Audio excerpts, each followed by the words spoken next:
My brother-in-law walked me down the aisle. My own father wasn't there to do it. He wasn't there at all. I keep thinking about that moment, standing in the doorway of the chapel, holding a bouquet of white peonies that my mother-in-law helped me pick out, listening to the string quartet play the first notes of my processional. My husband's older brother leaned over and said, "You ready?" And I nodded because what else do you do when you've spent 31 years waiting for your parents to show up, and they still haven't?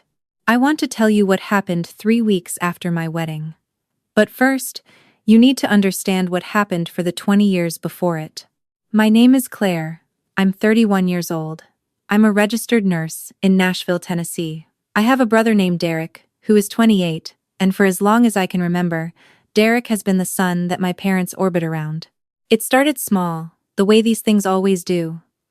When I was 9, Derek broke his arm falling out of a tree in our backyard. My mother sat with him in the emergency room for 6 hours.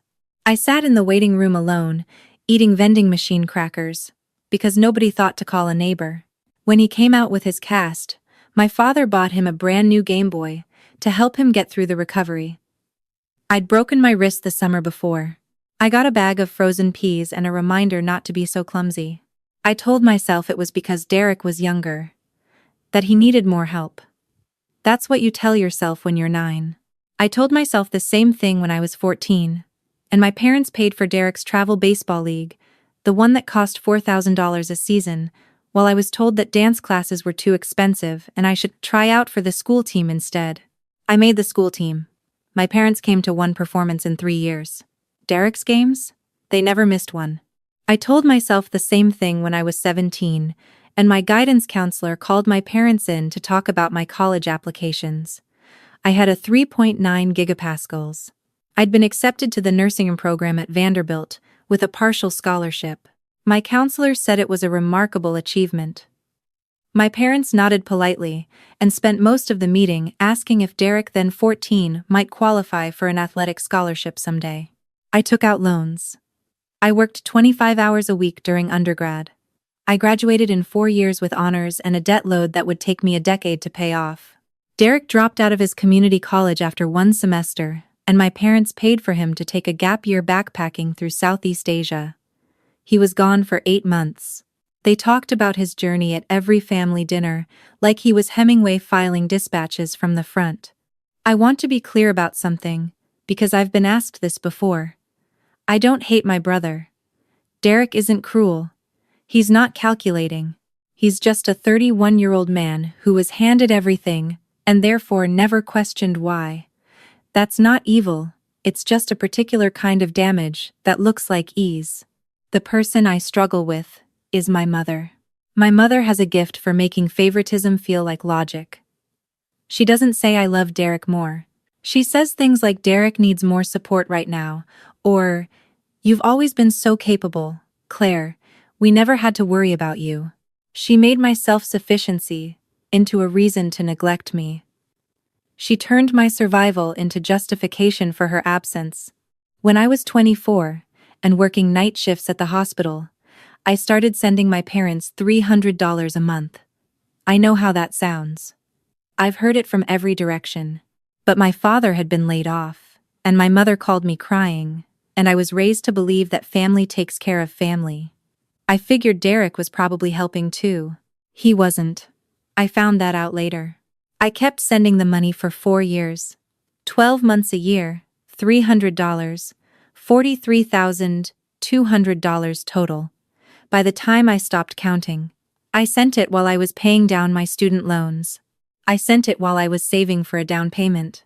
I sent it because every time I thought about stopping, I heard my mother's voice saying, "You've always been so capable," and I couldn't figure out if stopping would prove her right or wrong. Then I met my husband, Ryan. Ryan is a high school history teacher. He is the most genuinely decent person I have ever met, which I say not because he's my husband, but because it still surprises me sometimes. He grew up in a loud, chaotic family in Knoxville, where everyone showed up for everything: graduations, piano recitals, dental appointments, if they were particularly concerned.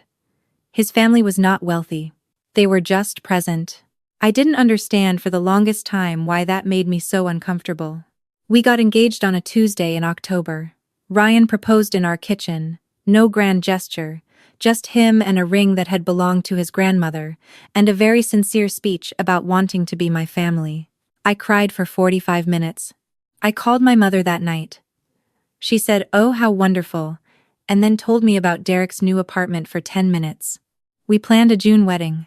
Small, 60 people, a venue outside of Nashville with a garden ceremony, and a reception in a converted barn. It was everything I wanted. Ryan's family helped with decorating. His mother took me dress shopping. His aunt made the cake. My mother came to one venue walkthrough, left early because she said she had a headache, and never came back to help with anything else. My father asked twice about the parking situation, and once about whether the bar would be open bar or cash. In February, 4 months before the wedding, I called to confirm their RSVP. My mother said, "Of course they'd be there, don't be silly." My father got on the phone and said he was proud of me. I wrote it in my journal because I hadn't heard him say that in years, and I wanted to keep it somewhere. In April, I found out through my cousin, not through my parents, through my cousin in a text message about travel logistics, that my parents had booked flights to Denver for Derek's housewarming party. Derek had just bought a condo with his girlfriend. The party was the weekend before my wedding. The flights were not cheap. Denver from Nashville in June is not cheap. They stayed for 5 days. I called my mother. I asked, calmly, whether they were still planning to come to the wedding. She said yes, of course, but they might need to drive instead of fly, because the flights were getting expensive. The wedding venue was 2 hours from their house. A 2-hour drive. They had just flown to Denver for 5 days for a housewarming party. I didn't say any of that out loud. I said, "Okay, that's fine, I'll see you there." I hung up the phone and sat on the bathroom floor for a while. The morning of my wedding, Ryan's mother brought me coffee and helped me into my dress. His sister did my hair. His brother-in-law, the one who would end up walking me down the aisle, told me I looked beautiful and meant it. I checked my phone once. No messages from my parents. They didn't come.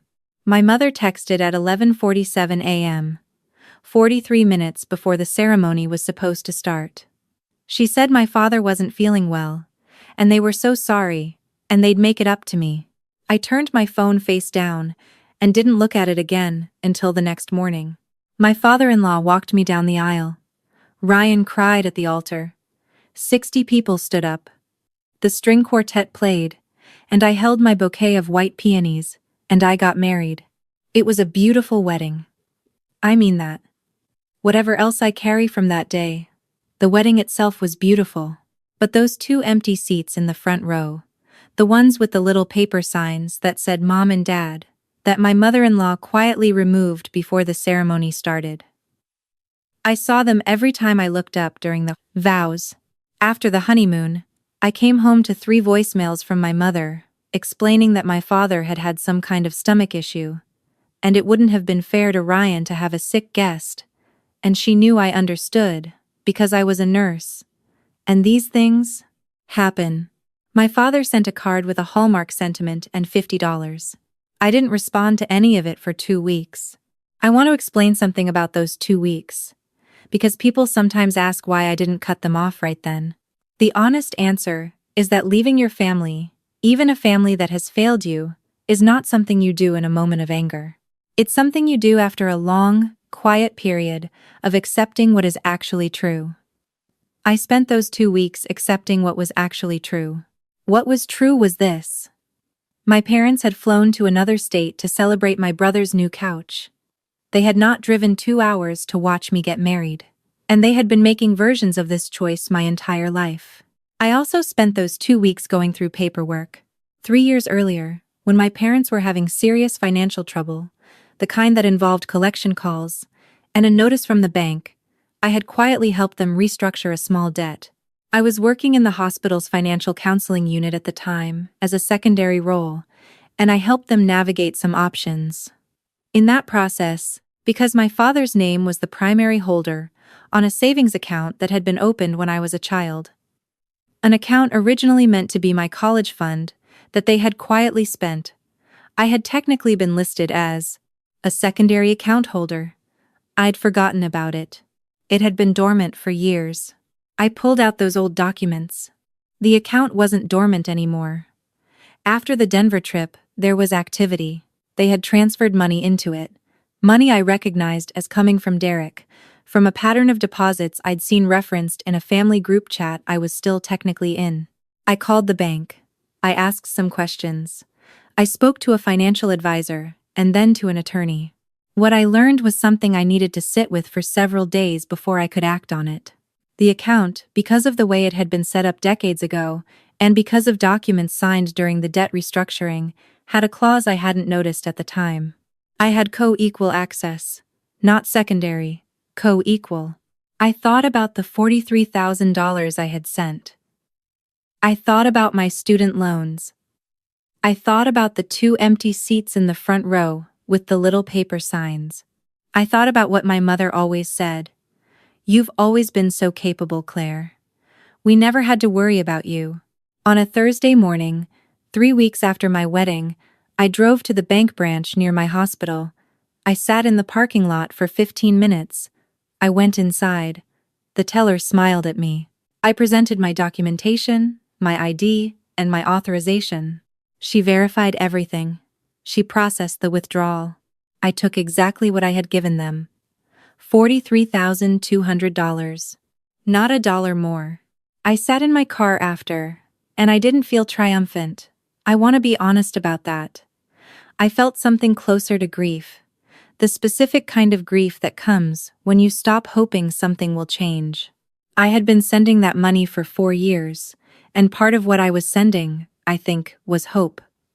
The hope that someday it would register. That someday they would see what I was doing and say, "We see you. We're here." They were never going to say that. Sitting in that parking lot, I finally knew it all the way through. Ryan and I used the money practically. That was important to me, that it not be wasted, that it build something. We paid off the remaining balance on my nursing school loans. $18,000. Gone. I had been carrying that weight for 7 years. We put a down payment on a small house in East Nashville, with a porch and a yard and a kitchen with actual counter space. And I set aside $5,000 and worked with my hospital's foundation to establish a small annual scholarship for nursing students with financial need. One of the things I'd always thought about, in my worst moments, was how different my path might have been if I'd had even a little financial support at the start. I can't change my path, but I can make someone else's a little less steep. My mother called me 8 days after the withdrawal. Her voice was very controlled. She said there had been some activity on an account, and she needed to understand what had happened. I told her, calmly and factually, exactly what I had done and why. I told her about the $43,000. I told her about the Denver flights. I told her about the empty seats. She was quiet for a very long time. Then she said, "We always thought you were okay." I told her that was exactly the problem. My father called the next day. He was angrier. He talked about legal action. I had already spoken to my attorney, and I told him, simply, what my attorney had told me. My access was documented, my authorization was clean, and the amount I withdrew was less than what I had deposited into their lives over 4 years. He said some things I won't repeat here. I let him say them. Then I told him I was hanging up, and I did. I haven't spoken to either of them since. Derek called me 2 weeks after that. This call surprised me, and I'll be honest, it was the hardest one, because Derek, whatever his failures, is not malicious, and he sounded genuinely confused. He said he didn't know I'd been sending money. He said he didn't know they'd missed the wedding because of the Denver trip. He said he'd thought they skipped because of my father's health. I believe him, that he didn't know all of it. What I also know is that he never asked. When you are the golden child, you don't ask questions about the architecture of the world you live in. You just live in it. I told Derek that I loved him, and that I hoped he built something good with his life. I told him I needed some distance for now. He said he understood, and I think he actually did. My mother-in-law asked me once, about a month later, how I was doing with all of it. We were in her kitchen in Knoxville making dinner, while Ryan and his dad watched football in the other room. I thought about it for a minute. I told her I was sad but not sorry. She nodded and handed me a wooden spoon, and didn't push for more than that. I think that's one of the kindest things a person can do, let someone's truth be exactly as complicated as it actually is. The house in East Nashville has a porch. We put 2 rocking chairs on it, second-hand, painted a deep green. On weekend mornings, Ryan and I drink coffee out there and watch the neighborhood wake up. It is so ordinary. It is exactly what I wanted. Last month, I got an email from the hospital foundation. The scholarship, the one I set up, had received its first application. A 22-year-old nursing student from rural Kentucky, first-generation college student, working 2 jobs, carrying debt she couldn't see over the top of. She wrote in her essay that she wanted to be the kind of nurse who remembered what it felt like to need help, so she would never stop giving it. I read that email sitting on the green porch with my coffee going cold. I thought about 22-year-old me in my dorm, eating crackers at a vending machine, figuring it out alone. I thought about those 2 empty seats. Then I thought about Ryan's brother-in-law offering me his arm and saying, "You ready?" And I thought about 60 people standing up. And I thought about white peonies. I want to say something, before I go, to anyone watching this, who has a family that makes you feel like the backup plan. You are not the backup plan. You never were. Some people are going to spend your whole life treating you like a second choice, and they're going to have very logical sounding reasons for it. And you're going to keep hoping that if you're just capable enough, just patient enough, just generous enough, they'll finally see you. They might never see you. That's not about you. It is genuinely, completely not about you. The goal isn't to make them see you. The goal is to build a life so full and so genuinely yours that you stop needing them to. I'm not there all the way yet. I don't think you ever fully arrive. But I have a house with a porch and a scholarship with someone's name on it, and a husband who cried at the altar, and on most mornings, that is enough.